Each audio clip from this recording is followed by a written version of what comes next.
Assalamualaikum warahmatullahi wabarakatuh. Selamat pagi dan salam sejahtera bagi kita semua. Pada hari ini, Rabu, 1 Oktober 2025, kita akan mengikuti Studium Generale bersama Ibu Nyoman Anjani STMS selaku co-founder dan CEO Genly dengan topik Entrepreneurship dan membangun industri berdaya saing di Indonesia. Acara hari ini akan diawali dengan menyanyikan lagu kebangsaan Indonesia Raya. Hadirin dimohon berdiri.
Hadirin disilakan duduk kembali.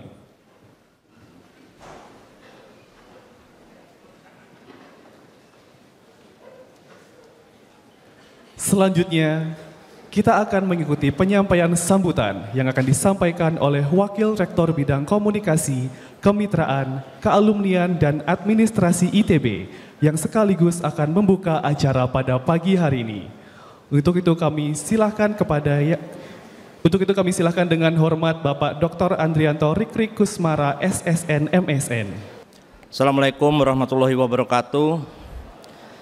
Salam sejahtera untuk kita semua, salam sehat. Yang saya hormati tamu undangan kuliah umum pagi ini, saya menyebutnya Mbak Anjani saja ya, supaya para mahasiswa juga lebih akrab ya.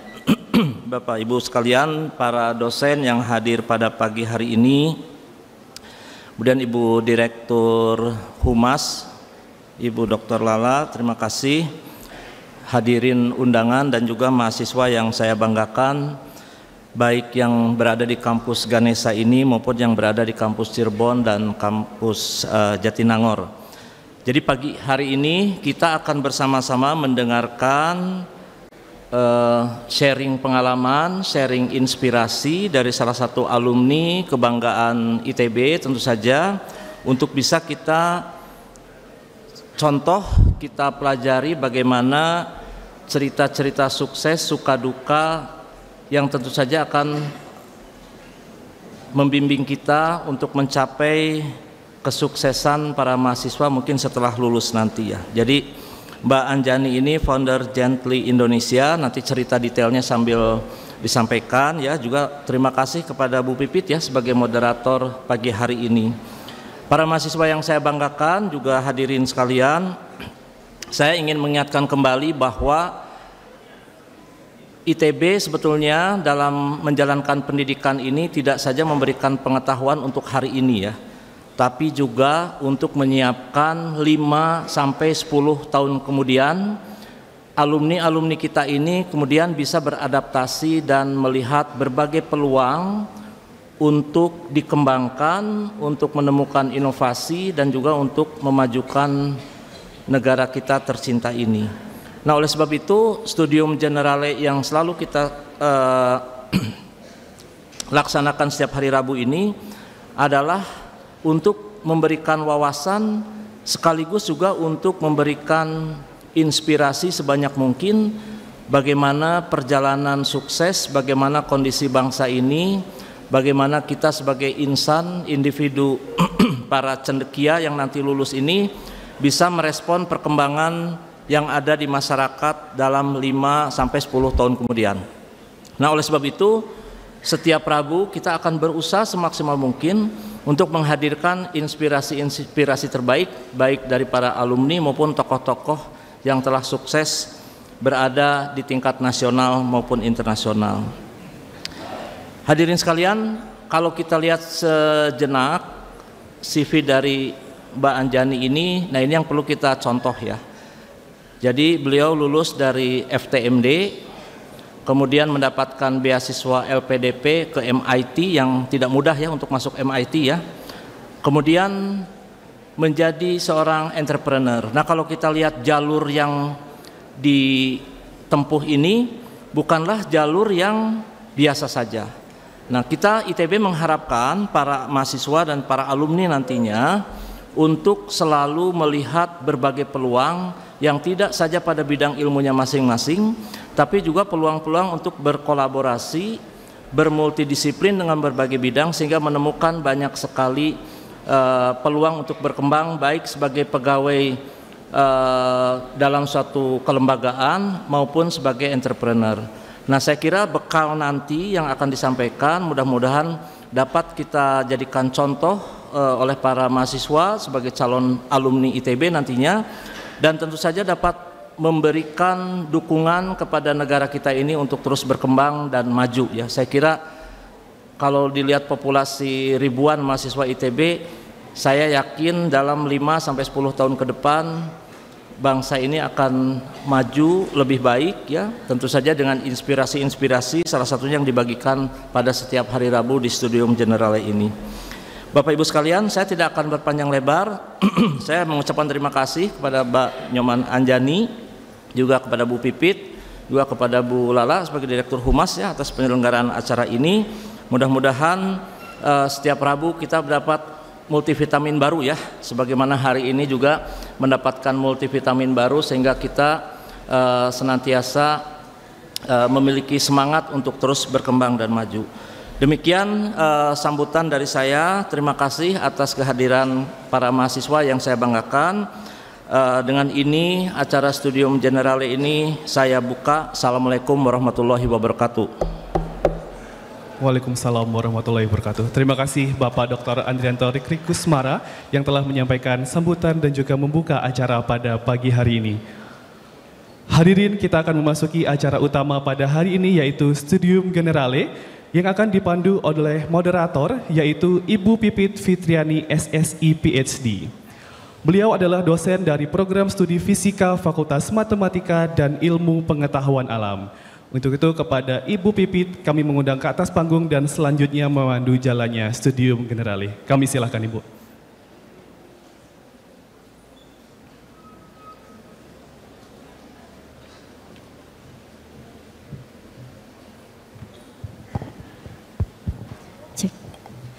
Baik, selamat pagi semuanya.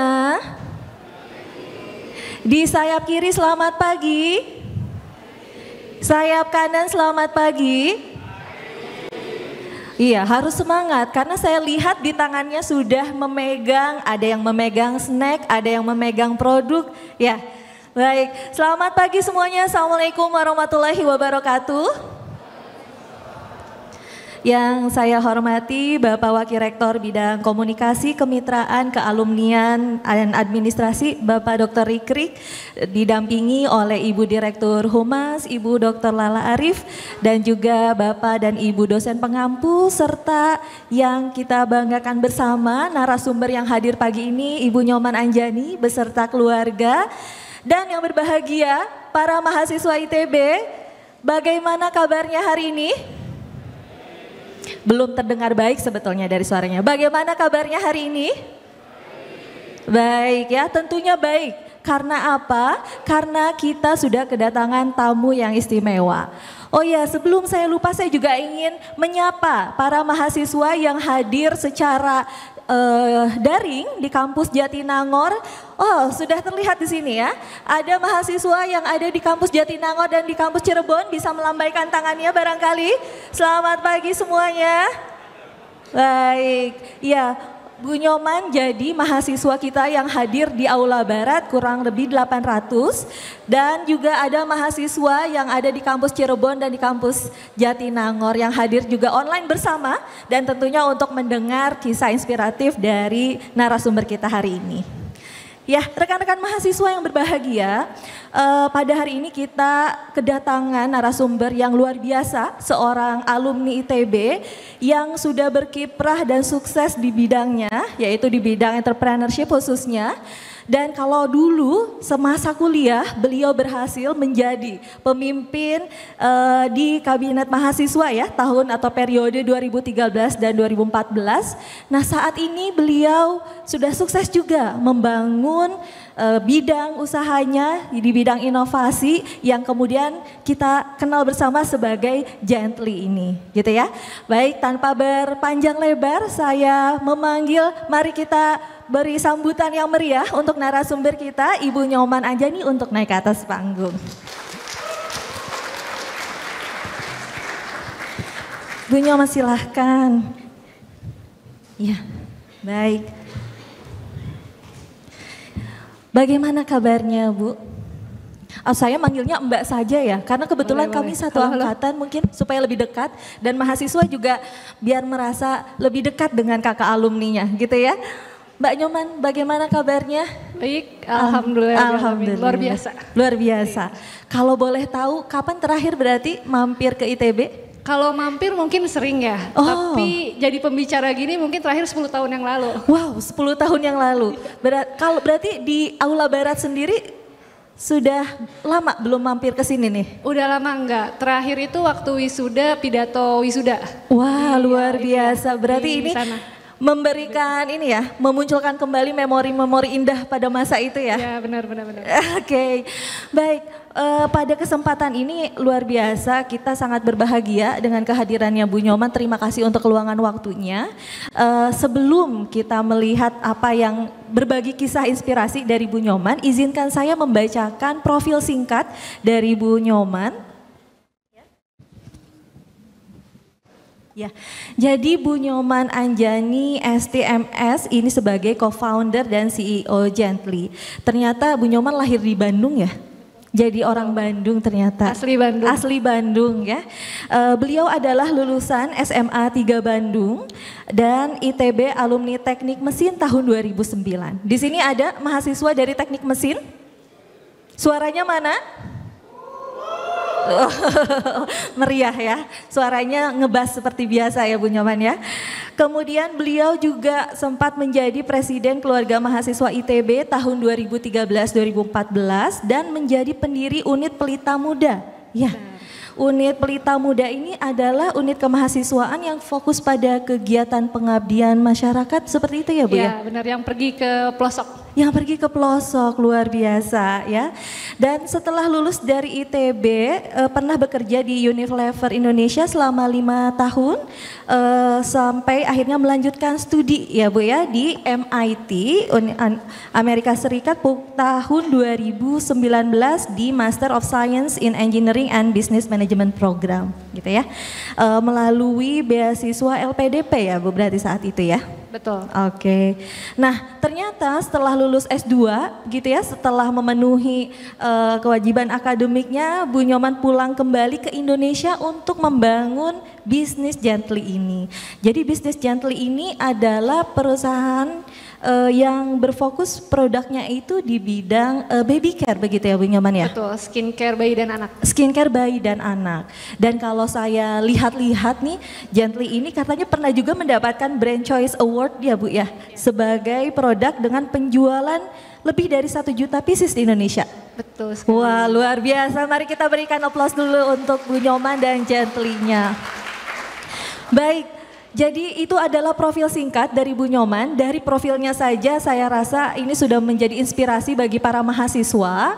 Jadi kita di sini mahasiswa ingin mendengarkan banyak kisah inspirasi Bu Nyoman. Bagaimana mungkin ketika sedang masa studi di ITB dalam membagi waktu akademiknya, juga kegiatan kemahasiswaannya, lalu mempersiapkan diri setelah lulus itu seperti apa, dan mungkin di bidang entrepreneur sebagai salah satu pet ya ketika para mahasiswa ini sudah lulus.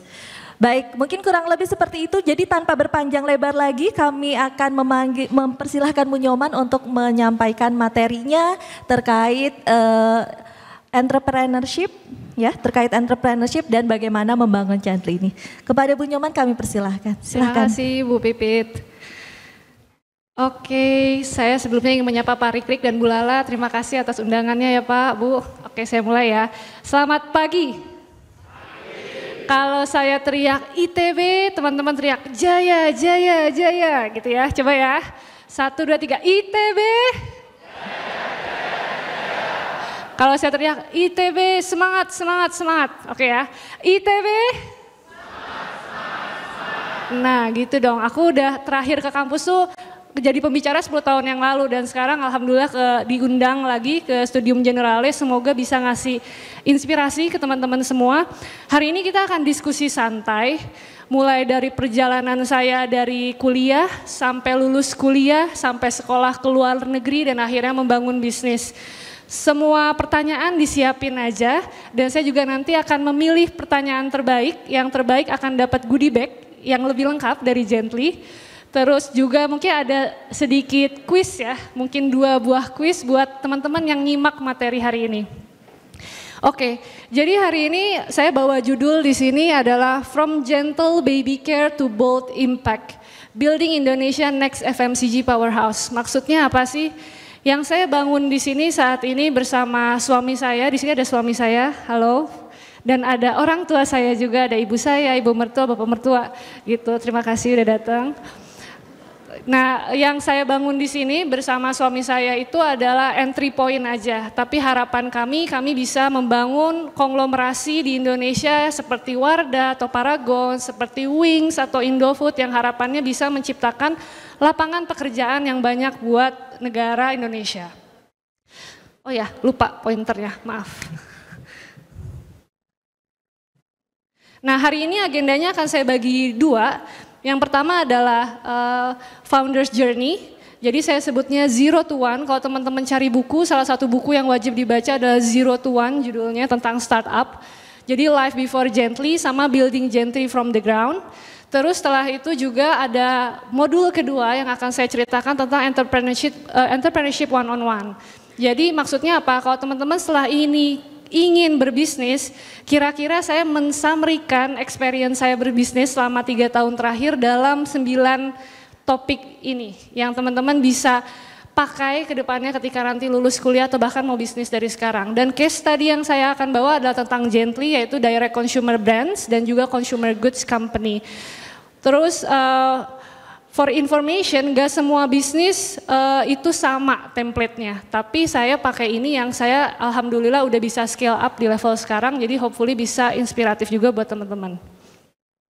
Oke, kita mulai dulu dari founders background dan journey tadi. Jadi Gently sendiri didirikan tahun 2022.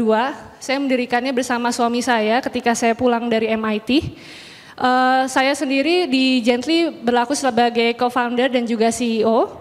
Saya di sini fokus untuk memimpin product innovation, R&D dan juga investor relation.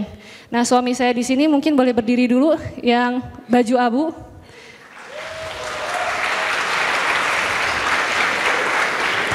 Biasanya di balik wanita yang hebat ada suami yang hebat, gitu ya. Nah, jadi suami saya di sini lead marketing, sales dan operation. Beliau juga adalah lulusan SBM ITB. Nanti background tentang saya setelah ini. Nah, kira-kira Gently itu apa sih? Teman-teman mungkin belum tahu ya, karena mungkin marketnya adalah teman-teman di sini mahasiswa. Kalau market saya itu targetnya adalah ibu-ibu. Nah, jadi saya tuh pertama kali membangun Gently bersama suami itu pakai tabungan pribadi. Kita combine tabungan pribadi 200 juta waktu itu. Kita pakai buat mendirikan Gently pertama kali. Jadi 2021 pulang dari Amerika, saya tuh R&D dulu setahun. R&D itu saya lakuin sendiri, concepting, bikin produk konsep, cari pabrik, interview user itu sendirian, belum punya employee. Setahun saya R&D, di tahun 2022 saya melaunching 4 produk pertama saya, pakai modal tadi. Dan alhamdulillah di tahun pertama saya launching, saya dapat revenue pertama saya itu 300 juta. Lumayan gitu ya, jualannya cuma Senin Kamis, terus juga launchingnya pertama kali dulu di Shopee. Di Shopee terus lanjut buka di TikTok Shop. Nah, di 2023 di Januari tepatnya, tiba-tiba salah satu produk Gently namanya Gently Calming Baby Cream itu viral di TikTok.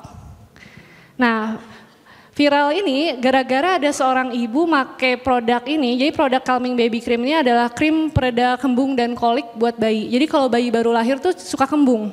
Jadi butuh yang anget-anget, lebih anget dari minyak telur, nah pakai ini. Ternyata bayinya berhenti rewel, terus video itu viral sampai tembus jutaan view. Nah dari situlah jadi snowball effect. Dan alhamdulillah 2023 revenue Gently yang awalnya tahun lalunya 300 juta naik jadi puluhan miliar.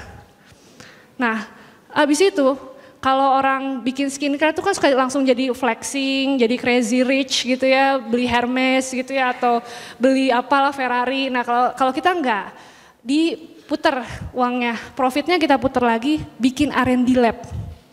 Hire top talent, kita pindah yang awalnya kantor kita di Bandung, kita pindah ke BSD buat hiring lebih banyak top talent di Indonesia.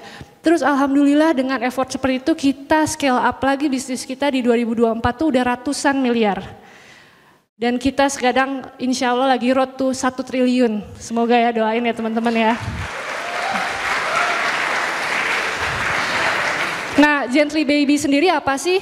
Kita ingin memprovide the most gentle dan effective baby and kids skincare di Indonesia dengan advanced formulation technology dan juga natural ingredients.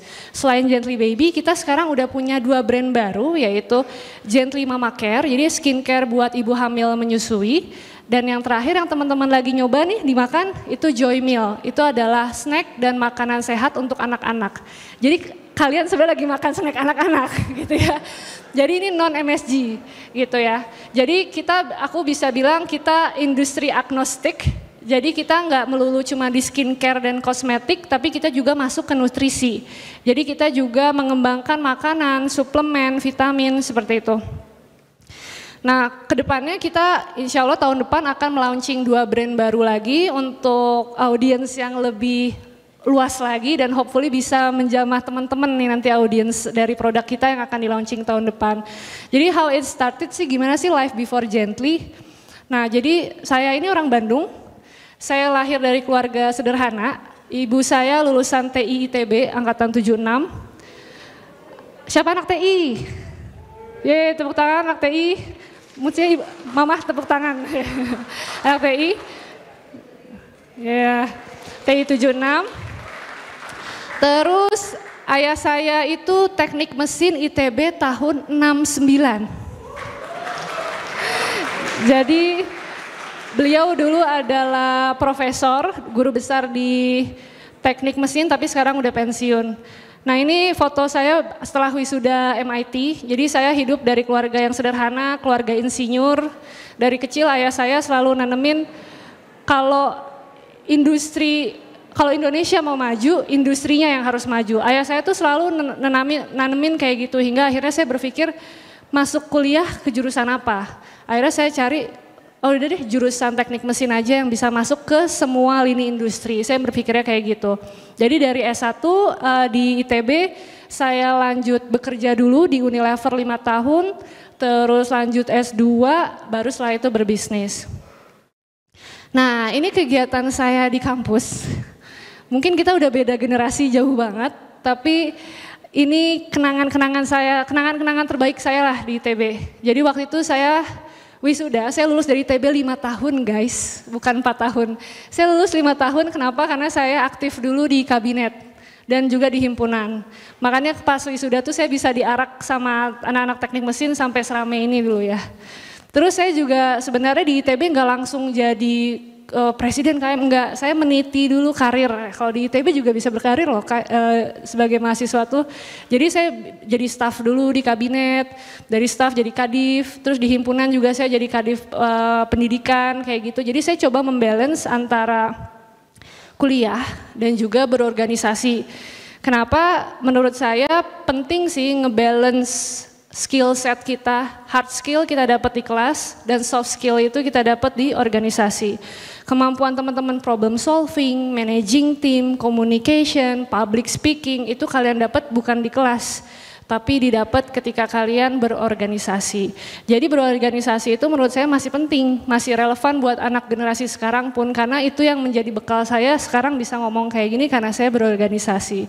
Salah satu hobi saya di kanan paling bawah itu naik gunung. Saya sudah mendaki lebih dari 11 gunung berapi di Indonesia. Gunung Rinjani, Gunung Kerinci, Gunung Tambora. Ada yang suka naik gunung? Terus yang mukanya dicat itu lagi arak-arakan di gas, di mana itu? Kok Gasibu sih? Sasana Budaya Ganesha, Saraga. Nah satu lagi yang paling atas itu saya lagi jadi presiden KM dan lagi ikut demo kenaikan BBM waktu itu di Jakarta.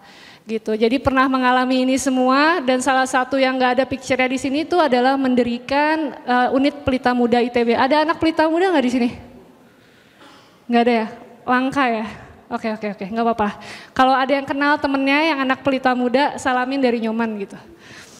Nah, di Unilever setelah lulus dari ITB, saya berpikir saya nggak mau langsung S2. Saya berpikir sepertinya saya harus belajar lagi, tapi belajarnya dengan cara apa? Dengan cara praktek. Prakteknya di mana? Saya cari multinational company.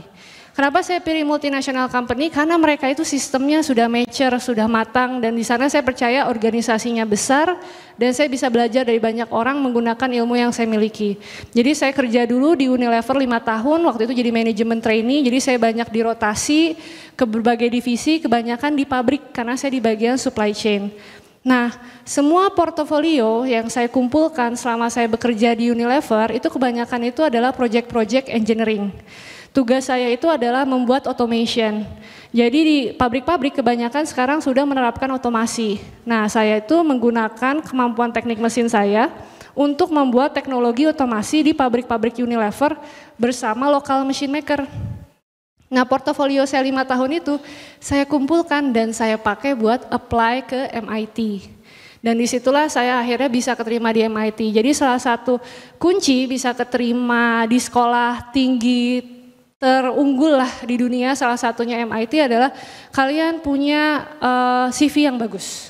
CV yang bagus tuh nggak cuma tentang IPK yang tinggi banget, enggak, IPK saya cuma 35,6. Pas cum laude gitu ya. Pas cum laude-nya tuh cuma 0, gitu ya. Cuman yang terpenting itu adalah pengalaman kalian pasca lulus dari kampus. Kalian kerja di mana, project-project kalian apa, dan biasanya tuh yang ditanya lagi sama kampus-kampus luar negeri itu adalah kemauan kalian untuk berkontribusi ke masyarakat. Biasanya itu akan ditanya, apakah kalian mau balik lagi ke negara kalian, terus membangun negara kalian, kontribusi apa yang kalian mau lakukan buat masyarakat. Selalu ditanya kayak gitu, jadi intinya nggak cuma tentang pinter aja bisa keterima di sekolah tinggi di luar negeri, tapi tentang vision kalian setelah lulus. Dan juga untuk mau memiliki kemauan untuk berkontribusi ke masyarakat tuh kalian harus punya empati juga ya, dan empati itu menurut aku dibangunnya dengan cara tadi berorganisasi dan pengabdian masyarakat. Nah, ini saya diantar sama suami saya ke MIT tahun 2019, saya foto di depan gedung yang paling terkenalnya, Dome, Big Dome. Terus, nah di MIT ngapain aja sih selain saya S2 selama 2 tahun. Nah, saya banyak sekali bertemu dengan pelajar-pelajar lah ya, yang mengambil master degree juga dari seluruh negara di dunia. Terus juga banyak pelajar Indonesia juga dan kita tuh deket banget sama mahasiswa Harvard. Jadi kayak kita sangat dekat dengan mahasiswa Unpad. Nah itu tuh sering dinner bareng, acara lunch bareng. Nah di MIT tuh atmosfernya kayak apa sih? Di sana tuh entrepreneurial spiritnya tuh tinggi banget.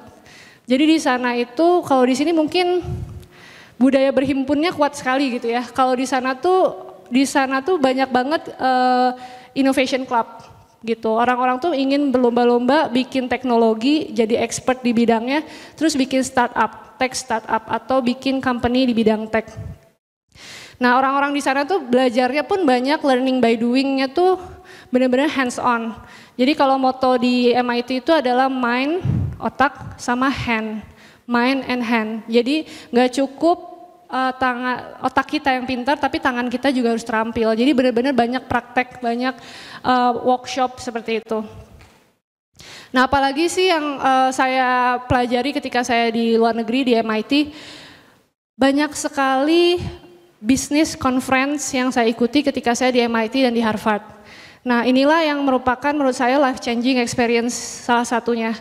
Ketika di Business Conference, saya banyak sekali ketemu dengan investor asing yang ingin berinvestasi di Indonesia. Kebanyakan dari mereka ingin investasi di Indonesia, kenapa? Ada yang tahu? Boleh angkat tangan?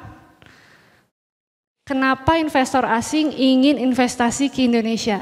Jawabannya cuma satu, boleh Mas? Gak ada mic ya? Samperin ya.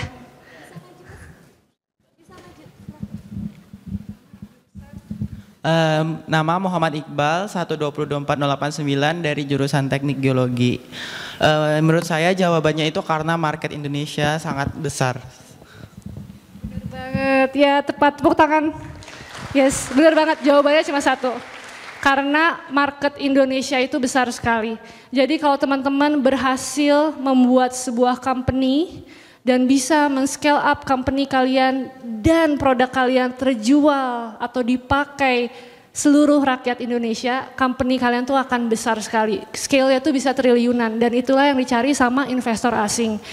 Dan yang menariknya adalah, saya izin naik lagi, ketika di Asia Business Conference ini yang di MIT, ini yang di Harvard, mereka tuh literally para investor ini mencari pelajar Indonesia. Jadi mereka nggak nyari pelajar Vietnam, mereka nggak jadi pelajar Filipina, mereka mencari pelajar dari Indonesia. Kenapa? Tadi market Indonesia sangat besar dan pelajar Indonesia yang bisa sampai ke Amerika tuh langka banget. Bener-bener langka banget. Jadi kalau teman-teman mau pergi ke Amerika untuk studi S2 atau S3, persiapkan dari sekarang. Karena bisa aku bilang orang-orang yang berhasil sekolah ke MIT dan ke Harvard itu orang Indonesia sangat langka dan ketika kalian ada di sana kalian tuh bahkan dicari-cari. Dicari-cari sama investor buat mereka tuh invest ke kalian, balik lagi ke Indonesia, bikin company, terus bikin company-nya besar, scale up dan mereka akan jadi investor kalian. Kayak gitu. Jadi itu adalah salah satu benefit life changing experience yang saya dapatkan ketika sekolah ke MIT dan memotivasi saya buat mulai berbisnis untuk bikin lapangan pekerjaan di Indonesia. Oke, bikin Gently gimana sih building Gently from the ground tuh? Tentunya perjalanannya susah, tidak mudah gitu ya, nggak semuanya senang tapi banyak jatuh bangunnya. Jadi pertama-tama tuh ini di Bandung 2021 kita sewa rumah kecil daerah Sarijadi. Kantornya kecil, modal pertama kami bisa untuk bikin barang sekitar 4.000 pieces muat di 4 rak ini.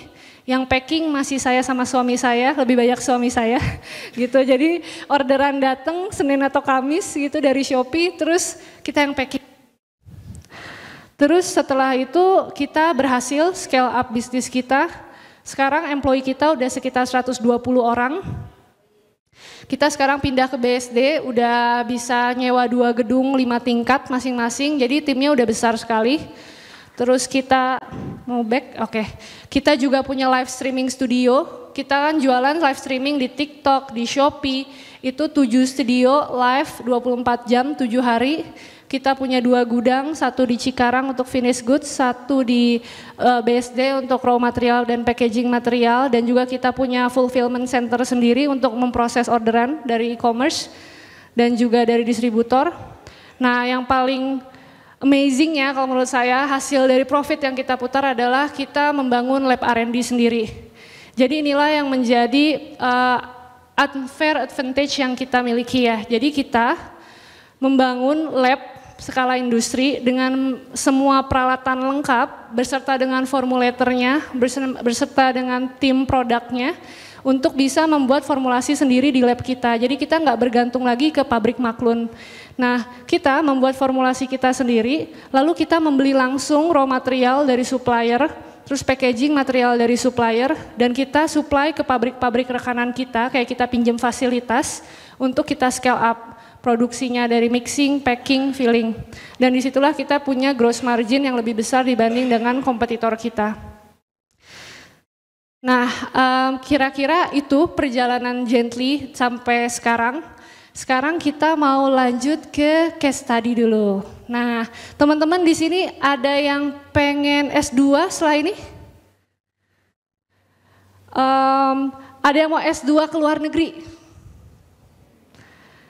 Ada yang mau S2 ke Amerika? Boleh dong sharing, cewek satu, cowok satu, S2 ke luar negerinya mau kemana? Coba angkat tangan tadi siapa yang mau S2? Yang cowok baju merah. Cewek mana cewek? Angkat tangan lagi. Nah, boleh sebelahnya. Yang kerudung hitam ya? Ya. Ini siap. Silakan, nama, jurusan, ingin kuliah kemana? Sebelumnya selamat pagi. Nama saya Gabriel Portler Marbun dengan NIM 1452432 dari Teknik Bioenergi dan Kemurgi. Jadi langsung pagi di Nangor, langsung ke sini. Mungkin kalau S2 itu aku kepikiran buat di Eropa sih dengan kayak pengalaman dari kakak aku. Aku kepikiran antara di Belgia atau enggak di Jerman sih. Untuk kalau di Belgia tuh jujur kepengen kayak ke ini KU Leuven atau enggak kalau ke di Jerman tuh mau ke ini TU Munich. Oke. Terima kasih. Mantap, semoga sukses. Tepuk tangan. Satu lagi yang perempuan tadi.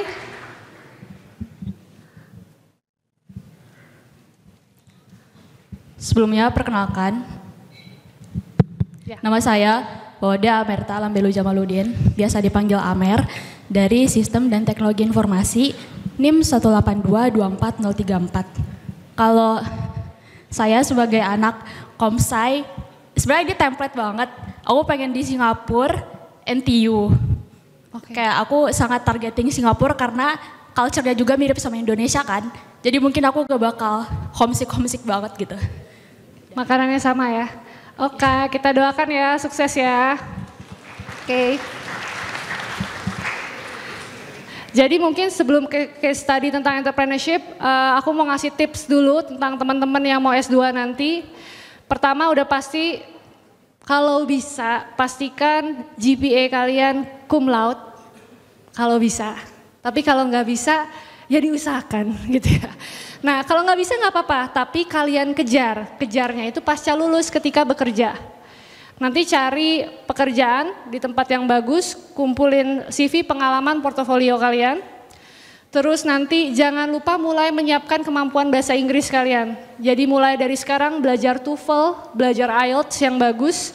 Kalau kalian mau ke Amerika udah pasti harus nyiapin GMAT dan GRE dari sekarang. Mungkin udah mulai pengenalan diri dari sekarang, dicicil. Baru setelah itu nyari sekolah. Siapin juga nanti recommendation letter. Recommendation letter bisa dari kampus, dari dosen atau dari atasan kalian nanti di tempat bekerja. Terus dari situ juga selain recommendation letter nantinya kalian harus bikin esai, wawancara, dan nantinya juga kalian tentunya harus cari beasiswa. Dan yang saya saranin kalau mau dapat beasiswa yang full tuition itu cobanya LPDP. Karena itu bisa mengcover semahal apapun biaya kuliah kalian. Jadi mulai cari-cari informasi dari sekarang ya. Nah sekarang kita akan lanjut ke case study tentang entrepreneurship. Ini kita akan bahas bagaimana sih membangun entrepreneurship, membangun bisnis, dan ini adalah framework yang bisa kalian pakai kalau kalian mau membuat pitch deck. Pitch deck itu bisa disebut juga sebagai bisnis proposal yang bisa kalian pakai untuk mencari pendanaan atau biasanya untuk mencari pendanaan. Jadi kita akan mulai dari pertama, kita harus tahu dulu, nggak bisa di next, bisa, back dulu. Yang pertama adalah understanding problems. Jadi sebelum kita berbisnis, kita harus tahu dulu ada problem apa sih di dunia ini yang mau kita solve.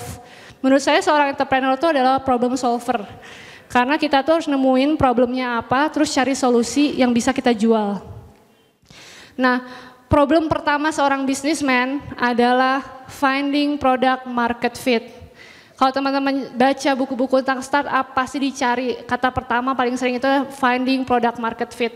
Apa sih product market fit? Kalau kata penemunya nih si Mark, in simple adalah ketika kalian berhasil membuat sesuatu yang customer mau, yang customer selalu pakai secara frequent, dan customer mau membayar produk kalian. Bisa juga secara sinonim, kalian mencari real problem apa yang sering banget dialami orang, atau bahkan real problem yang kalian alami sendiri dan kalian cari solusinya dan orang tuh mau membayar kalian untuk men-solve problem tersebut. Itu bisa yang disebut mencari PMF. Nah, mencari PMF, product market fit itu adalah iteration proses. Jadi nggak bisa sekali coba kalian langsung jitu, enggak. Pasti itu tuh proses yang disebutnya kalian punya hipotesa, kalian testing, kalian dapat learning dari situ, terus kalian iterasi dengan cara di-adjust lagi, diperbaiki lagi, di-refine lagi, terus repeat kayak cycle. Jadi mencari PMF itu nggak sekali jadi teman-teman, tapi harus berkali-kali coba, berkali-kali trial sampai nemuin produk yang benar-benar bisa di-scale up dan laku. Nah, cara menemukan hipotesis gimana sih Kak? Gitu ya, step by stepnya nemuin problem gimana sih Kak, aku benar-benar bingung pengen bisnis tapi nggak tahu mulainya dari mana. Pertama adalah sebelum kita ngomongin hipotesisnya Gently adalah saat ini adalah waktu saya membangun Gently, hipotesa awalnya adalah di Indonesia nyari produk baby care yang kualitasnya premium itu mahal. Premium brand itu cenderung pasti import dari Korea, dari Prancis, dari Amerika dan harganya tuh di atas 200.000. On the other hand, produk-produk yang murah buatan legacy brand Indonesia murah tapi efikasinya rendah sama harsh. Harsh tuh kayak keras buat sensitive skin. Itu hipotesa saya. Sepertinya ada gap deh, ada white space yang bisa saya isi dengan cara membuat produk yang affordable tapi efikasinya kayak produk premium. Nah, itu adalah hipotesa yang ingin saya tes. Dengan cara kayaknya saya bisa deh bikin produk saya sendiri. Waktu itu lagi hamil anak pertama. Saya kesulitan cari produk buat anak saya sendiri. Itu kan problem saya sebagai ibu-ibu kan. Terus dengan kemampuan saya pikir ke suami, Ram kita bikin aja yuk produk sendiri. Saya kan punya pengalaman kerja di pabrik. Kita pakai modal aja dari tabungan kita bikin produk pertama kita. Nah itu hipotesa yang mau kita tes. Nah tapi bikin produk kayak apa, ini ada beberapa stepnya. Pertama adalah cari dulu user segment yang akan menggunakan produk kalian. Personanya kayak apa, kayak profilnya kayak gimana sih, demografiknya kayak gimana.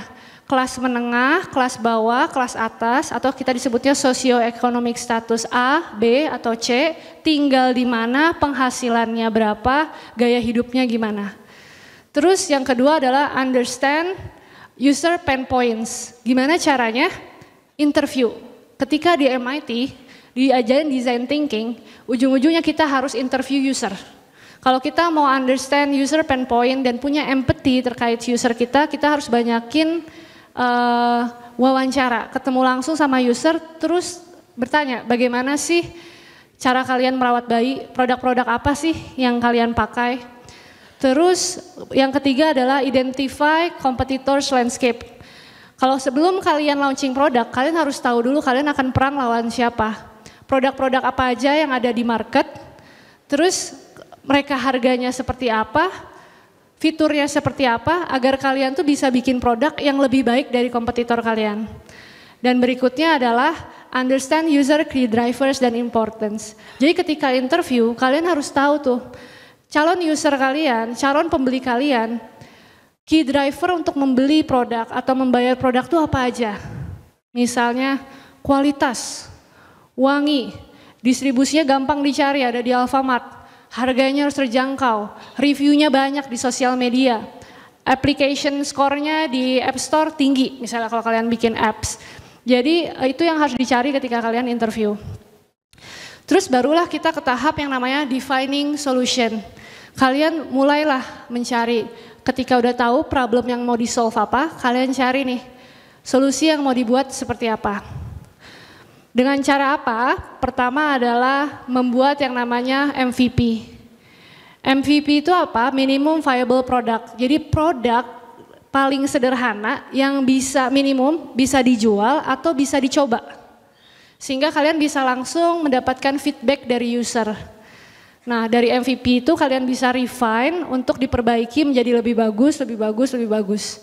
Dan ketika membangun MVP itu, membangun produk, tentunya kalian harus menentukan unique selling proposition. Jadi aspek-aspek apa yang menjadi uniqueness dari produk kalian. Misalnya kalian basisnya natural ingredients. Terus efikasinya tinggi, jadi active ingredients-nya harus tinggi misalnya. Harganya affordable. Terus juga terjangkau, ada di mana-mana, distribusinya online dan offline. Misalnya seperti itu. Nah, terus cara mengetes bagaimana kalian sudah menemukan produk market fit, ada beberapa kriteria kualitatif yang bisa kalian tes. Yang pertama adalah, ini contoh ya, jadi Gently ini sudah menemukan PMF-nya tadi, yaitu produk yang viral tadi, Calming Baby Cream. Dia itu nomor 1 contohnya di Shopee. Dia udah terjual lebih dari 1 juta produk, bahkan dapat Brand Choice Award tahun lalu. Gitu. Selain Calming Baby Cream kita ada body wash juga dan lain-lain. Nah gimana sih mengukur PMF ini atau produk kalian tuh udah market fit? Yang pertama, customer love your product. Dengan cara apa? Mereka ngasih good review dan mereka mau membayar jasa atau produk kalian. Itu adalah salah satu parameter orang suka sama produk kalian. Yang kedua adalah viral atau word of mouth. Kalau nggak bisa viral, minimal word of mouth. Jadi banyak yang ngomongin kalau produk kalian bagus. Jadi customer mau merekomen produk kalian kepada orang lain, kepada kolega atau keluarganya. Yang ketiga adalah strong engagement dan traction dan retention. Jadi maksudnya apa? Strong engagement atau retention. Orang-orang yang sudah beli produk kalian terus memakai produk tersebut dan merepeat itu mengulangi membeli produknya terus-menerus. Jadi dipakai sering, terus beli lagi, beli lagi, beli lagi. Dan yang terakhir adalah customer mengakui bahwa produk kita benar-benar men-solve real problems. Jadi bukan solusi yang nice to have, tapi solusi yang benar-benar real. Anak kembung gak ada solusinya, pakai Gently Calming Baby Cream langsung sembuh. Nah kayak gitu tuh udah jadi solusi yang real problems. Nah berikutnya adalah competition mapping.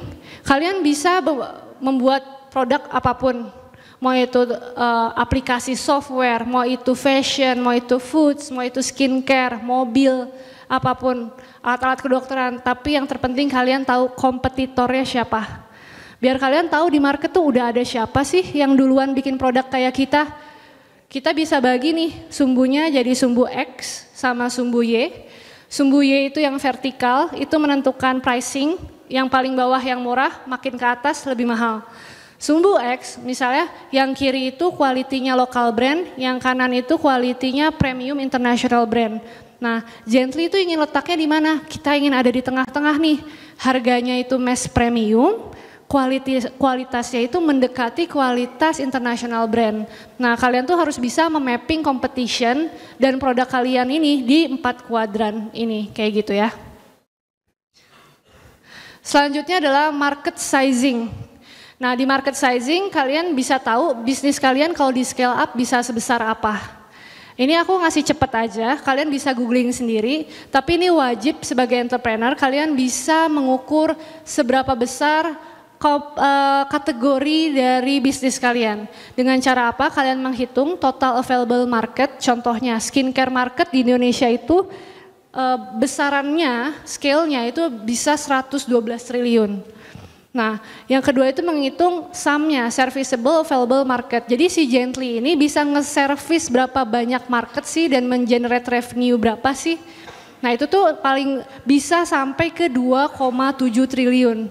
Nah, yang terakhir itu adalah SOM, Serviceable Obtainable Market. Nah, si Gently sendiri dalam waktu 10 tahun bisa dapat market share berapa nih dari 2,7 triliun itu. Misalnya punya market share 17%. Misalnya setara 48 miliar misal, gitu, 731 miliar misalnya setahun dengan market share 17%. Nah, hal-hal kayak gini bisa kalian hitung dengan pendekatan untuk kalian bisa mengetahui seberapa besar bisnis kalian bisa di scale up. Ini contoh, jika kalian pengen ekspansi kategori, kalian bisa menghitung semua TAM, total addressable market untuk masing-masing kategori kayak baby skincare, skincare and beauty, foods and snacks, suplemen, personal care, dan lain-lain buat market Indonesia. Berikutnya adalah product development buat teman-teman yang anak engineering banget nih atau anak science banget. Nah, kita bisa mulai melakukan product development dengan cara apa? Ini aku akan coba jelasin. Kita sekarang punya Gently Baby. Gently Baby punya sampai 14 SKU di sini. Terus ada Gently Mama Care juga sekarang punya sekitar 7 SKU. Terus ada Joy Meal, makanan anak dan snack. Ini kita juga punya beberapa SKU. Nah, step by stepnya seperti apa sih? Pertama, teman-teman harus melakukan market research dan tren. Jadi harus ngerti nih tren saat ini seperti apa. Terus tadi competitor mapping. Kedua itu mulai start concept development. Selanjutnya bisa dilanjutkan dengan ingredient selection gitu untuk membuat formulasinya, barulah start melakukan formulasi. Gitu bersama tim R&D-nya kalian. Selanjutnya baru kita in paralel bisa langsung develop juga branding dan design development-nya, consumer testing, packaging development, safety dan regulatory compliance, barulah kita mass production. Nah, jangan lupa kita harus bisa juga menentukan pricing strategi untuk produk kita. Teman-teman harus belajar menghitung COGS. COGS itu harga pokok produksi itu berapa. Dimulai dari berapa sih harga materialnya, packagingnya berapa harganya, manufacturing toll fee-nya berapa, shipping cost-nya berapa, quality control and testing, bahkan regulatory-nya harus dihitung juga cost-nya berapa. Setelah itu menghitung gross profit yang kalian inginkan. Jika kalian ingin misalnya gross profit kalian 75%, tinggal kalian dengan HPP, kalian bisa menggunakan rumus ini untuk mendapatkan selling price yang kalian inginkan. Kayak gitu. Nah, dua terakhir teman-teman. Terakhir adalah forecasting. Jadi sebelum kita memulai bisnis, sebaiknya teman-teman sudah punya cita-cita. Mau jadi apa sih 10 tahun ke depan? Kalau Gently tadi udah bilang kita pengen bisa achieve 1 triliun dan IPO. Jadi kalian bikin tuh forecastnya. Dalam berapa tahun sih kalian bisa achieve angka 1 triliun misalnya untuk bisa akhirnya IPO. Nah itu yang bisa menjadi end goal yang akan kalian kejar setiap hari untuk menjadi motivasi kalian berbisnis. Kayak gitu. Dengan cara apa? Growth-nya tentunya ekspansi kategori dan juga ekspansi market. Dan juga tentu pastinya ekspansi kategori datangnya dari inovasi. Nah jadi Kanara sendiri adalah holding company-nya Gently. Cita-cita kita adalah menjadi the next FMCG conglomeration di Indonesia. Kita akan ekspansi terus dengan inovasi ke berbagai macam kategori, nggak cuma skincare. Dan hopefully bisa IPO di 2030, doain ya teman-teman. Go to market strategy is all about marketing dan commercial. Teman-teman bisa kolaborasi sama teman-teman dari SBM misalnya atau teman-teman FSRD yang biasanya kreatif-kreatif buat bikin nih marketing strategi. Bisa dalam bentuk launch event, community activation, expo, user generated content, affiliates marketing dan juga celebrity dan KOL endorsement. Ini juga offline activity-nya bisa dengan cara mengimprove visibility di distribution. Jadi kita mendistribute produk kita nggak cuma online tapi offline. Nah ketika kalian udah masuk ke toko, kalian harus invest di dalam yang namanya visibility, di pajangan toko yang bentuknya rak seperti ini. Nah terakhir buat teman-teman yang bilang aku tuh pengen bisnis tapi nggak punya modal. Sekarang tuh banyak banget caranya dan salah satu caranya adalah dengan fundraising. Jadi mencari pendanaan. Kalau kalian belum mampu mendapatkan pinjaman dari bank, kalian bisa melakukan fundraising, mencari investor. Nah, dengan cara apa? Kalian membuat yang namanya pitch deck yang tadi. Dan pitch deck itu step by stepnya adalah yang tadi aku jelasin dari 1 sampai 9. Mulai dari cari problemnya, bikin MVP-nya, menghitung tractionnya, sales revenue yang bisa kalian generate, mencari timnya, sampai juga kalian menciptakan visionnya tuh mau seperti apa.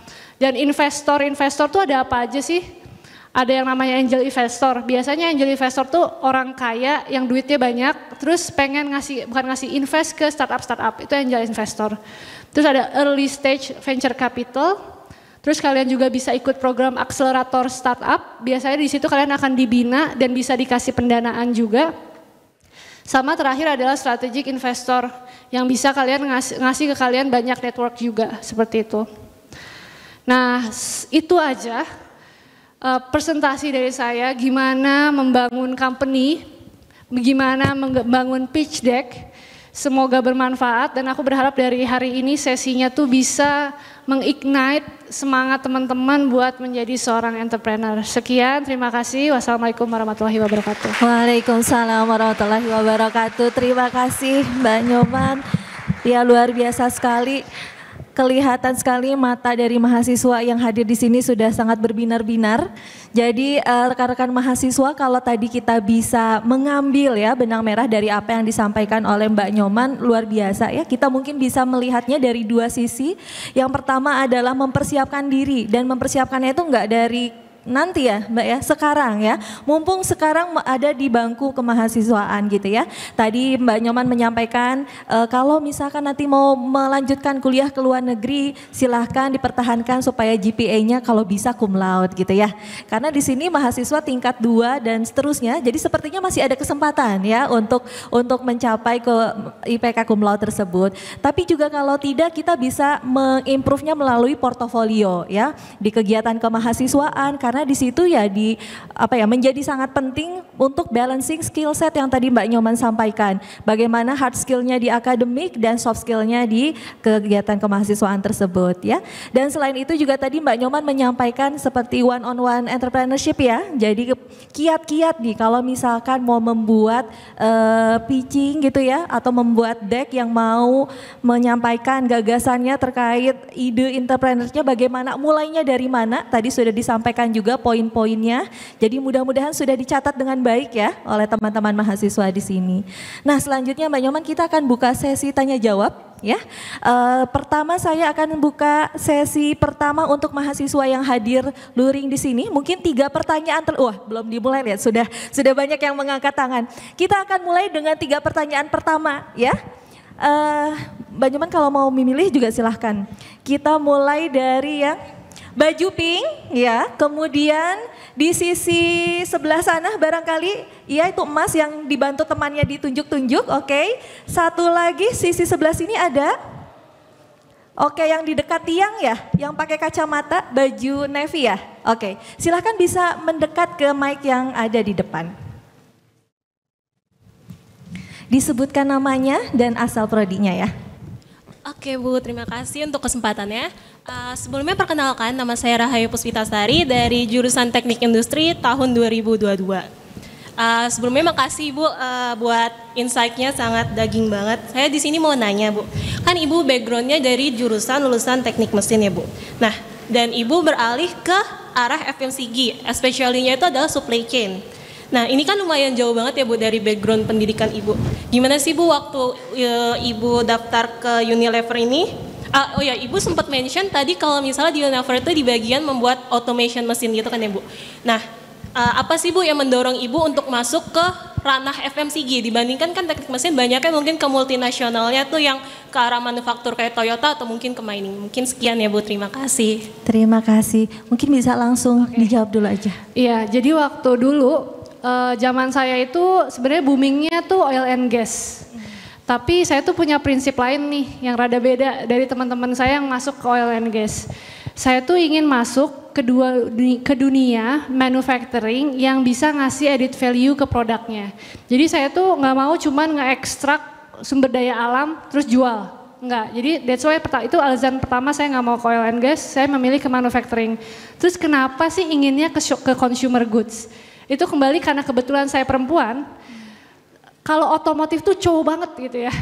Nah saya tuh ingin ke consumer goods yang lebih dekat ke konsumen yang sifatnya tuh mass, produknya tuh bener-bener mass. Bisa dipakai dari anak-anak sampai wanita, sampai laki-laki juga. Dan yang lebih sederhana dibanding manufacturing kayak otomotif, kayak gitu. Jadi itu lebih ke passion aja sih, beda passionnya lah gitu ya, beda keinginannya. Jadi sebenarnya pemilihannya karena itu. Terus juga waktu itu Unilever itu menawarkan manajemen trainee. Nah nggak semua company di Indonesia menawarkan manajemen trainee program yang bagus. Dan di Unilever waktu itu menawarkan manajemen trainee program yang ada international rotation ke luar negeri. Nah jadi saya tuh ketika nyari pekerjaan tuh nyari juga aspek-aspek seperti itu. Jadi ada program MT-nya seperti apa, program MT-nya dirotasi kemana aja, ada international rotation apa enggak. Jadi seperti itu sih kira-kira. Baik, sudah menjawab? Iya, jadi memang passion bertemu dengan kesempatan berarti ya Mbak ya. Dan semangatnya juga luar biasa, jadi akhirnya terakselerasi gitu ya Mbak ya. Baik, selanjutnya kita ke pertanyaan kedua. Silakan Mas, bisa langsung menuju mic yang ada di depan.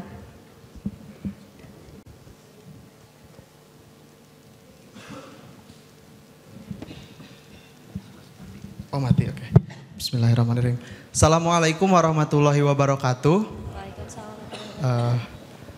Perkenalkan Kak, saya Lutfi dari Aktuaria Angkatan 22. Jujur selama pematerian saya amazed banget dari kehidupan bermahasiswa, berkarir di Unilever sampai dan bisa jadi CEO.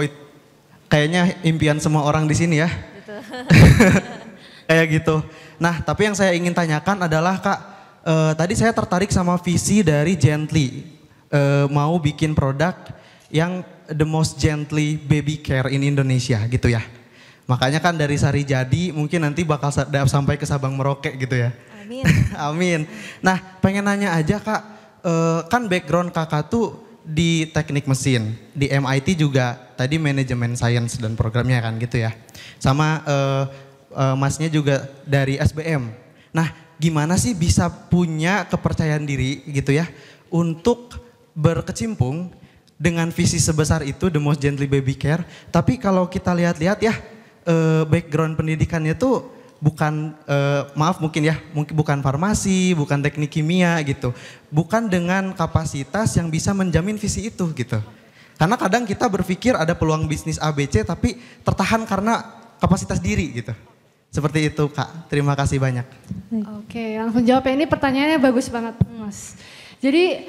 Jadi entrepreneur itu bukan tentang ngerjain semuanya sendirian, tapi tentang ilmu delegasi. Jadi ketika jadi seorang entrepreneur, seorang businessman atau businesswoman, kita tuh akan mengemploy atau mempekerjakan orang-orang yang lebih ahli dari kita.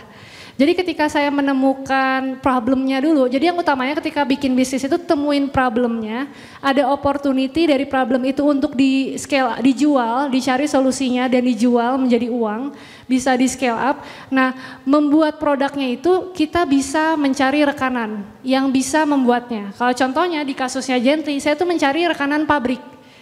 Yang pertama kali saya bikin tuh saya cari pabriknya dulu yang bisa membuat formulasi sesuai dengan produk brief saya. Sama, misalnya teman-teman pengennya bikin komputer atau pengennya bikin sepeda listrik, tapi nggak bisa nih bikin sendiri. Nah cari rekanannya, bisa cari pabrik atau cari co-founder. Cari co-founder yang ngerti technical. Disitulah kalian bisa menggabungkan kemampuan. Saya anak teknik mesin, ngerti manufacturing. Saya ngegabungin, suami saya anak SBM, ngerti manajemen. Saya cari juga anak desain buat bikin desain packagingnya. Saya temuin juga anak formulator untuk bikin formulasinya. Kalau kita nggak bisa nemu timnya, nggak bisa bikin timnya, minimal cari third party atau jasa yang bisa bantuin bikinnya, kita bayar. Minimal seperti itu. Nah ketika kalian sudah berhasil bikin produk dan kalian jual, kalian scale up, dan punya profit. Nah profit itulah yang kalian putar untuk hire talent. Hire talent-talent ahli. Formulator itu saya ambil dari sekolah farmasi sama kimia murni. Orang-orang supply chain saya ambil dari orang-orang TI. Orang-orang marketing saya ambil dari sekolah-sekolah marketing, sekolah-sekolah communication, anak-anak UI, anak-anak sekolah yang mungkin bukan nggak ada di ITB. Misalnya kayak gitu. Jadi sebenarnya jadi entrepreneur itu tentang managing people sih. That's why menurut saya penting banget teman-teman tuh berorganisasi juga.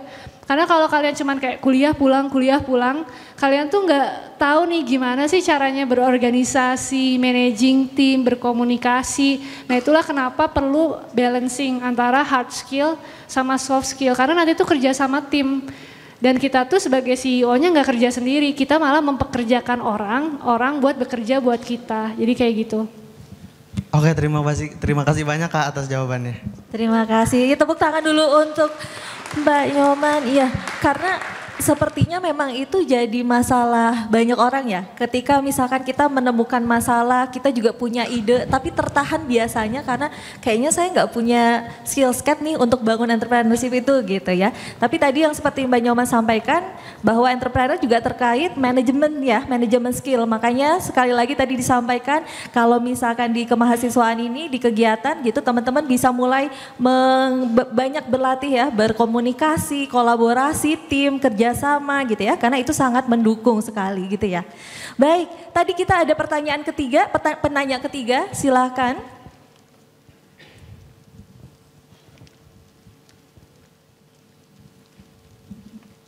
Oke, ya, selamat pagi Bu Nyoman, perkenalkan nama saya Iwayan Bagus Maesde Pananda, sama-sama keturunan Bali Bu.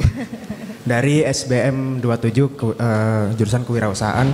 Saya ingin menyampaikan 2 pertanyaan, apakah boleh? Boleh. Oke. Jadi untuk yang pertama, Gently ini kan berarti masuk ke dalam kategori industri produk bayi. Dan industri produk bayi itu kan pastinya sangat sensitif. Entah dari produknya atau mungkin dari usernya yang yaitu seorang bayi itu kan sensitif juga. Nah, resiko reputasinya itu bisa sama bahaya dengan resiko produknya. Jadi strategi perusahaan Gently itu bagaimana ya Bu untuk mengelola kedua resiko ini? Nah, maksudnya itu untuk mencegah resiko ini terjadi dan ketika resikonya udah terjadi itu apa yang akan dilakukan oleh perusahaan strateginya. Lalu yang kedua, tadi Bu Nyoman kan cerita R&D itu dilakukan selama setahun. Mungkin kalau boleh diceritakan selama setahun itu iterasinya bagaimana gitu Bu. Terima kasih. Oke, terima kasih. Pertanyaan juga ini bagus sekali. Jadi ketika kita masuk ke dunia bayi itu memang betul harus very gentle ya, kayak namanya Gently. Bahkan mencari pabriknya itu harus cari pabrik kosmetik yang punya CPKB grade A. Jadi emang grade pabriknya juga harus grade yang paling tinggi. Jadi pertama kita dari segi product developmentnya pun harus melalui beberapa step. Pertama dari mulai pemilihan bahan baku dicari yang paling low iritan. Kedua, pemilihan pabrik dicari yang grade-nya paling tinggi. Terus berikutnya setelah produk jadi harus formulasinya tuh dites hypoallergenic sama dermatologically tested. Jadi secara formulasi sudah terkonfirm oleh lab independen bahwa produk kita itu tidak menimbulkan iritasi.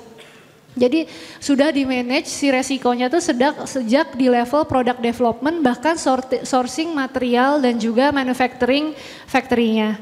Terus jika ada komplain kan pasti dong dari 1 juta pembeli nggak mungkin semuanya baik-baik aja. Pasti aja ada satu gitu yang alergik. Kan kita nggak bisa kontrol ya alergiknya orang.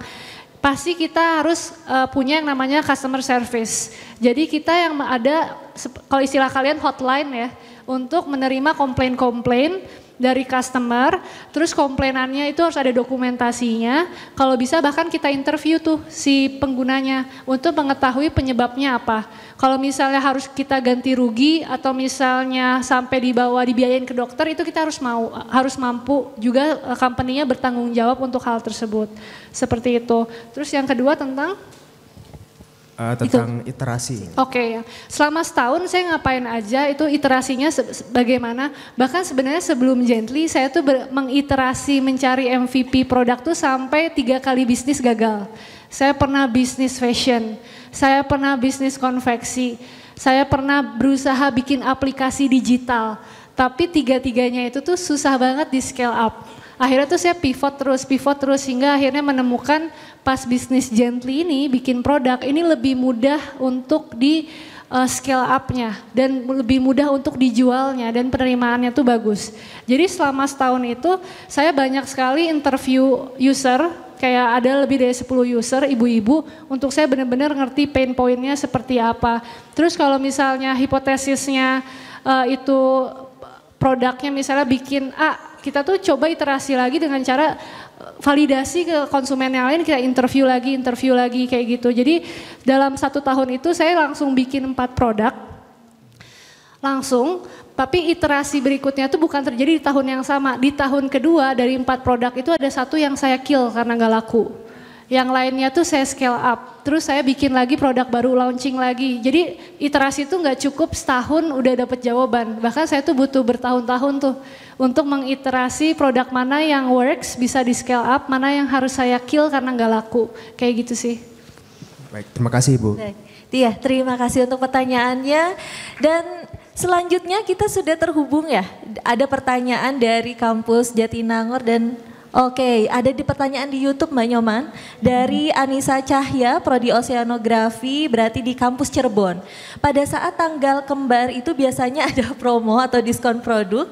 Apakah itu termasuk ke dalam pertimbangan harga jual dan bagaimana cara untuk menentukan harga jualnya pada saat promo? Terima kasih. Oke, pinter banget nih pertanyaan tentang promo. Pasti nyari promo ya kalau Twin Date. Ini ya. Keahliannya suami saya nih bagian marketing ya dan komersial. Ada, jadi benar ketika kalian punya produk, tadi kan ada gross profit yang kalian inginkan. Minimum itu untuk produk-produk mass premium itu gross profitnya itu 75%. Nah, 75% adalah cadangan profit yang kadang-kadang bisa kalian buang sedikit profitnya untuk jadi diskon. Nah, bisa kalian batasin, kita bisa pakai industri standar, misalnya diskon itu maksimum yang dibuang ke market misalnya 15%. Nah, jadi kita tuh ambil industri standar untuk produk yang mau kalian jual, kalau skincare berapa, kalau makanan berapa, nah itu tuh beda-beda diskonnya. Nah, itu tuh kita ambil dari gross profit tersebut. Nah, promo-promo itu kita sebutnya sebagai trade spend. Trade spend itu adalah semua biaya yang kita keluarkan untuk mengenerate revenue. Misalnya diskon, terus misalnya gimmick, misalnya beli 2 botol sabun dapat gratis handuk. Bundling ya? Ya, bundling. Nah, handuk itu tuh sebenarnya part dari trade spend. Terus juga misalnya ketika beli 2 harga lebih murah 10%, nah itu tuh sebenarnya trade spend. Nah, trade spend itu mengambil dari gross margin kayak gitu. Baik, iya. Kalau saya sebagai ibu-ibu mendengar itu ya langsung semangat, langsung check out gitu ya. Tapi di balik itu ternyata perhitungannya rumit gitu ya. Perhitungannya perlu matang juga tentunya untuk nanti revenue di produk company-nya sendiri gitu ya. Oke, Mbak Yoman, kita masih ada waktu, jadi mungkin kita bisa buka sesi pertanyaan kedua ya untuk mahasiswa yang di sini. Oke, sudah banyak yang mengangkat tangan. Kita yang di depan, oh ya sudah ditunjuk temannya ya, yang memakai kacamata, Mas, yang pakai turtleneck, iya boleh. Kemudian ada juga yang di belakang kayaknya ya, yang pakai baju biru. Kemudian, oh di sebelah sini, oh boleh Mbak yang pakai, iya pakai kerudung krem ya. Silahkan untuk Mas tadi yang di depan. Yang turtleneck ya? Iya, oh. Berarti Masnya nanti dulu ya, nunggu dari Mas yang ini ya. Silahkan Mas, ya silahkan. Cek. Oke. Bismillah, terima kasih udah memberikan kesempatan. Izin bertanya Bu, perkenalkan nama saya Keiza Aimar Syawal dari Teknik Dirgantara, Angkatan 22. Izin bertanya Bu, ini kan di tengah persaingan ini kan banyak produk lain gitu ya yang pengen, wah ini mah produknya juga harus natural, harus gentle gitu. Nah, bagaimana strategi Gently ini supaya dia tuh yang paling gently gitu. Mungkin itu aja sih. Oke, terima kasih pertanyaannya luar biasa ya. Jadi di dunia marketing itu ada yang namanya disebut reason to believe. Jadi produk itu selain punya USP, ada yang namanya reason to believe. Reason to believe yang menjadi orang kenapa harus percaya gua harus beli produk ini. Tadi kan gue pengen jadi the most gentle skincare in Indonesia. Gimana caranya? Banyak caranya. Mulai dari yang hygiene tadi ya, harus hypoallergenic dan dermatologically tested. Bahannya harus natural. Terus yang sekarang lagi booming, kalau kalian bermainnya di digital jualannya, kalian tuh kan harus sebanyak-banyaknya viral atau sebanyak-banyaknya review, bener kan? Jadi kita tuh coba kuatin lagi dengan rekomendasi ahli. Jadi kita endorse tuh dokter-dokter buat rekomen produk kita. Terus berikutnya yang lagi akan saya lakukan adalah saya akan kerjasama sama Sekolah Farmasi ITB untuk mendevelop patented teknologi. Jadi nggak ada tuh brand di Indonesia yang membuat patented teknologi yang didevelop langsung bersama universitas di Indonesia. Dan baru Gently, nah inilah insya Allah yang akan saya lakukan. Dan itu adalah salah satu mari upaya dulu ya. Upaya kita untuk meningkatkan tadi reason to believe orang kenapa harus beli produk Gently. Jadi kalau teman-teman nanti sudah punya anak nih, suatu hari nanti ingat beli Gently karena produknya didevelop bareng anak-anak SF, oke? Ada anak SF? Oh banyak ternyata. Jangan-jangan habis ini langsung pada menuju Mbak Nyoman ya. Langsung bertanya ini Mbak saya anak SF mungkin gitu langsung memperkenalkan diri sepertinya. Baik, begitu Mas sudah terjawab ya? Ya, jadi memang ada reason to believe kenapa Gently ini memang jadi the most gentle skincare ya di Indonesia. Baik, selanjutnya tadi penanya kedua silahkan. Oke, tadi yang di belakang dulu ya, yang Mas pakai kemeja warna biru.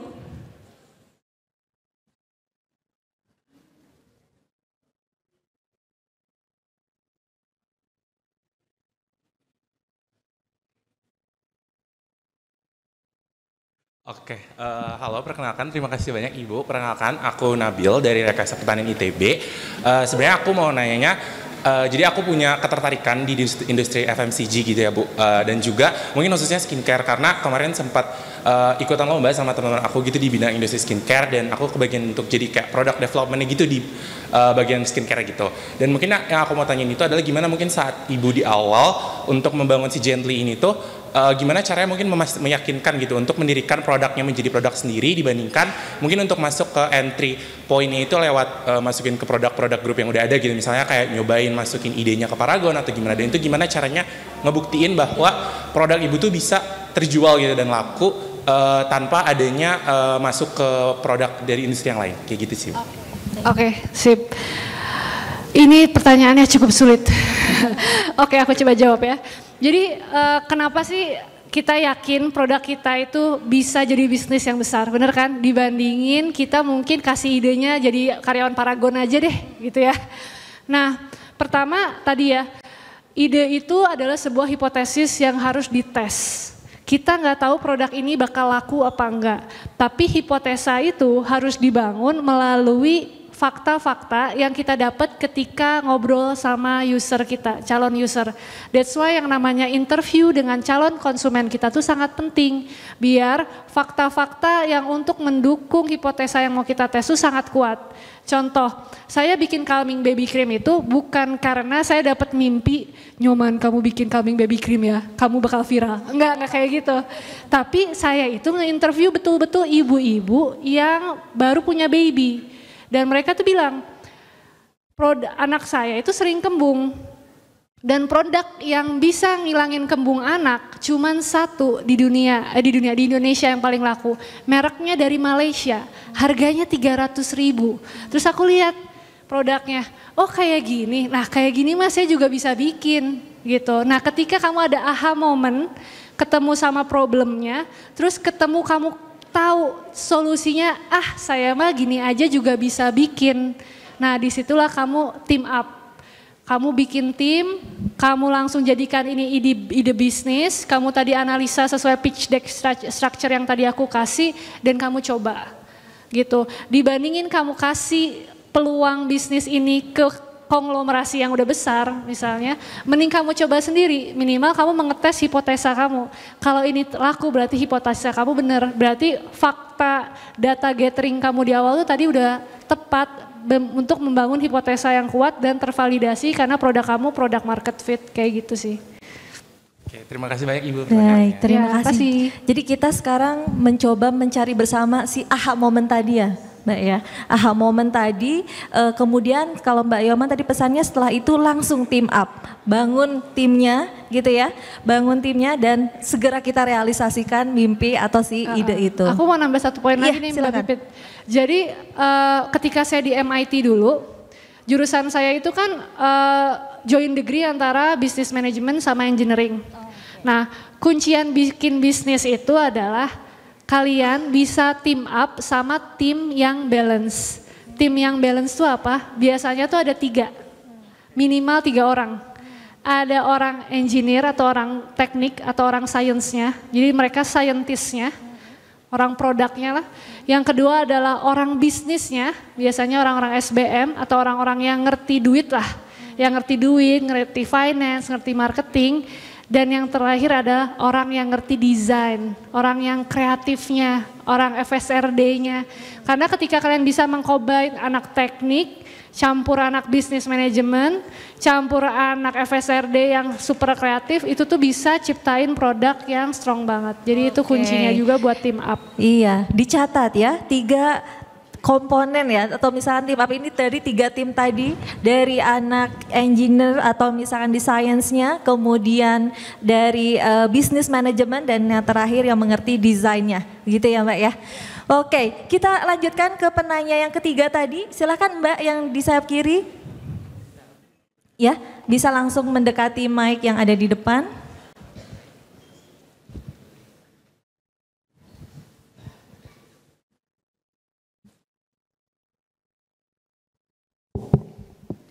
Oke, selamat pagi Bu Nyoman. Terima kasih banyak atas pemaparannya karena sangat insightful. Perkenalkan, saya Naura Sabita dari Kewirausahaan 2024. Saya ingin bertanya, kalau tadi belum di-mention dari modal awal Ibu Nyoman itu kan 200 juta, berarti itu dari full bootstrapping ya?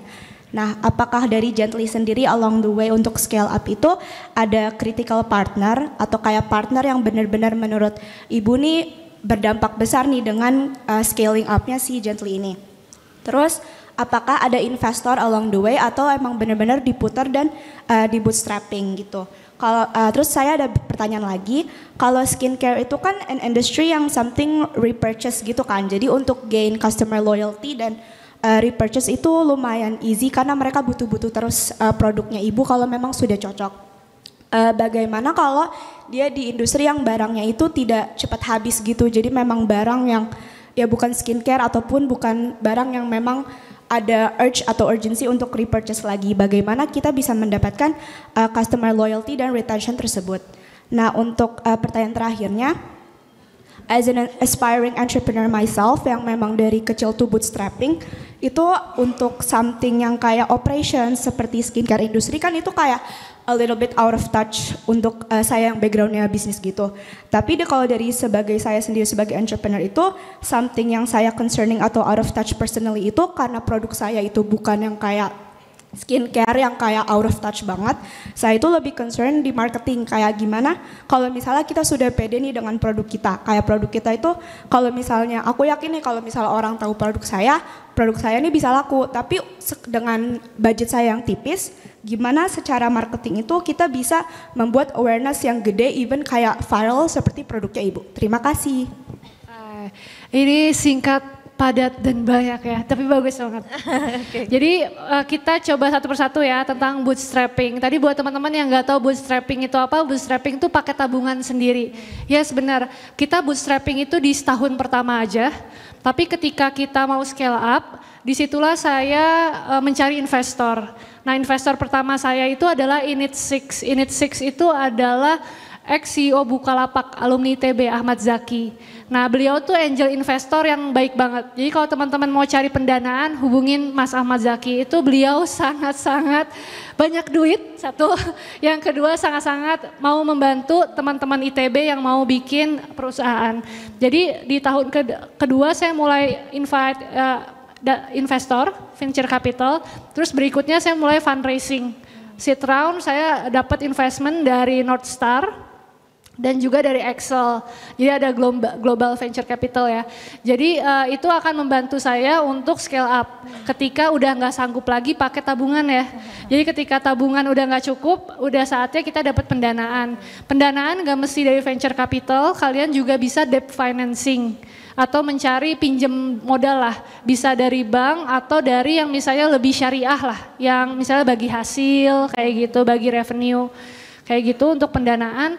Yang kedua itu tentang tadi kalau kan produk Gently ini cepat habis gitu. Bagaimana kalau misalkan barang yang dijualnya itu ya? Yes. Jadi untuk barang-barang yang mungkin tidak cepat habis atau konsumtif gitu ya, misalnya kayak mobil, mungkin beli mobil kan 10 tahun sekali kayak gitu ya. Jadi menurut saya sih lebih ke mendapatkan market yang lebih luas lagi sih distribusinya. Jadi nggak bisa dari cuman 1 orang 2 orang aja, tapi lebih banyak nyebarin market distribusinya seperti itu. Dan juga harganya ditinggiin. Kalau yang produk cepat habis tentunya lebih murah ya. Harga-harganya mungkin dalam uang selembar udah bisa, tapi ketika produk itu lama habisnya, kalian bisa put dengan harga yang lebih mahal gitu. Terus yang terakhir adalah tentang marketing ya. Nah bagaimana sih gain virality? Kalau saran saya ketika kalian tidak punya modal yang besar untuk nge-endorse selebriti, kalian bisa melakukan yang namanya affiliates marketing. Nah itu bisa dilakukan di online store only kayak Shopee sama TikTok. Caranya adalah kalian kirim sampel sebanyak-banyaknya ke affiliates. Nah affiliates ini bisa konten kreator apapun di segmennya kalian yang akan meng-attach link keranjang kuning dari toko kalian dan mereka dapat komisi. Nah itu paling simple kalau nggak punya modal adalah modal kalian adalah produk kalian. Jadi kirim sampel sebanyak-banyaknya, bikin user generated content atau review, honest review sebanyak-banyaknya dan dari situlah kalian bisa dapat virality. Tapi memang sekarang itu virality bisa di-engineer ya. Jadi ketika ada video yang bagus di-boost lagi pakai ads, pakai meta ads atau pakai TikTok. That's why teman-teman juga harus belajar yang namanya digital marketing ya kalau mau gain virality. Jadi mungkin dari saya itu. Terima kasih Bu. Terima kasih, iya. Baik, terima kasih. Kita beri aplaus dulu yang meriah untuk Mbak Nyoman. Iya. Mbak Nyoman, kalau tadi kita lihat sebetulnya masih banyak yang ingin bertanya, tapi mohon maaf sekali dengan keterbatasan waktu, kita perlu akhiri sampai di sini. Nanti barangkali teman-teman kalau misalkan mau bertanya lagi atau mau berdiskusi, bisa mengontak atau bisa melihat menghubungi Mbak Nyoman via sosial medianya atau mungkin nanti saat di luar ya, bisa sambil chit-chat sedikit barangkali ya. Oh, baik, tadi ada pesan kan ya dari Mbak Nyoman bahwa ada goodie bag yang disiapkan untuk para penanya terbaik ya. Jadi mau dipilih berapa aja? 4, ada 4 pilihan penanya terbaik. Boleh mungkin dari Mbak Nyoman ya. Oke, tadi yang nanya tentang CEO, mana ya? Yang tugas yang sebelah sini yang nanya harus hire siapa kalau aku bukan backgroundnya farmasi. Iya, kalau nggak salah dari aktuaria ya Mas, dari aktuaria ya. Oke, silakan boleh nanti di ke depan atau ke sisi sebelah sana dulu ya. Oke, terus yang tadi tentang reason to believe yang ada SF, sekolah farmasi. Terus berikutnya yang tadi Mbak yang kewirausahaan yang tentang bootstrapping. Oke, Mbaknya. Dan satu terus lagi terakhir yang baju biru tadi ya. Baju yang di belakang Mas, di belakang ya. Yes, pilih ngasih ide ke Paragon atau bikin bisnis sendiri ya, cari produk market fit sendiri. Nah itu 4 itu. Oke, baik. Jadi tadi 4 penanya terbaik yang dipilih oleh Mbak Nyoman setelah selesai acara bisa langsung ke sisi panggung sebelah kiri ya.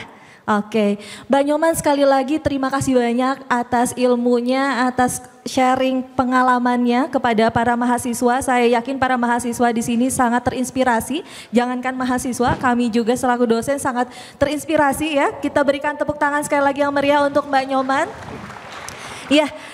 Sedikit untuk menutup sesi hari ini saya mengutip ya salah satu quote dari Peter Drucker. Katanya the best way to predict the future is to create it ya. Kita di sini sudah melihat bagaimana Mbak Nyoman meniti ya jalan itu dari semasa bangku kuliah sampai akhirnya sekarang bisa membangun Gently, the most gentle baby skincare in Indonesia. Jadi luar biasa sekali. Ya, baik, terima kasih. Kita akhiri sesi hari ini. Terima kasih sekali lagi. Kita tutup. Selamat siang semuanya. Wassalamualaikum warahmatullahi wabarakatuh.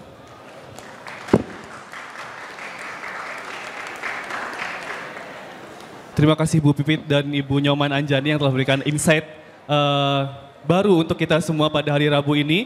Kami mohon kepada teman-teman mahasiswa di Aula Barat untuk tidak meninggalkan tempat terlebih dahulu karena kita akan lanjutkan dengan acara selanjutnya yaitu pemberian piagam penghargaan kepada Ibu Nyoman Anjani.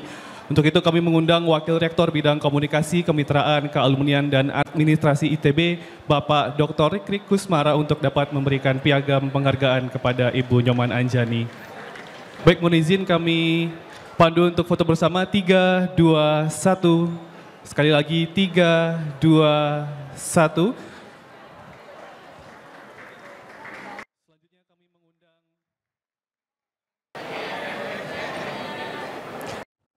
Baik, terima kasih Bapak Ibu hadirin rekan-rekan sekalian. Dengan demikian Studium Generale pada hari ini telah selesai. Terima kasih atas perhatian hadirin dalam mengikuti acara pada pagi hari ini. Salam sehat selalu dan wassalamualaikum warahmatullahi wabarakatuh.